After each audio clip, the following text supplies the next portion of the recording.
বাংলাদেশের কুমিল্লায় গৃহবধূকে ধর্ষণের ঘটনায় তোলপাড় বাংলাদেশ প্রশাসন। বাংলাদেশের কুমিল্লায় গৃহবধূকে ধর্ষণের ঘটনায় তোলপাড়। সংবাদ মাধ্যমে প্রকাশিত খবর অনুযায়ী এই ঘটনায় নির্যাতিতার ধর্ষণের ভিডিও ছড়িয়ে দেওয়ার অভিযোগও উঠেছে।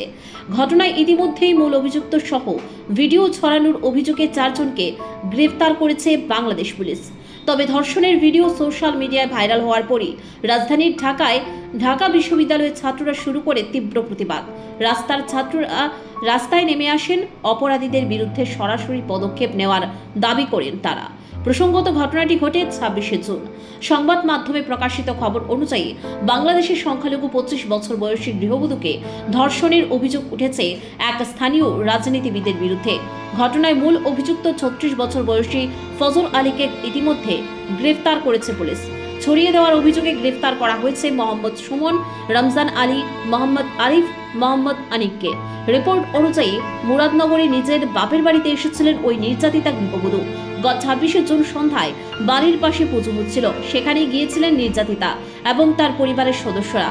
অভিযোগ, এখানেই দরজা ভেঙে ঘরে ঢুকে ফজল আলী এবং মহিলাকে ধর্ষণ করে।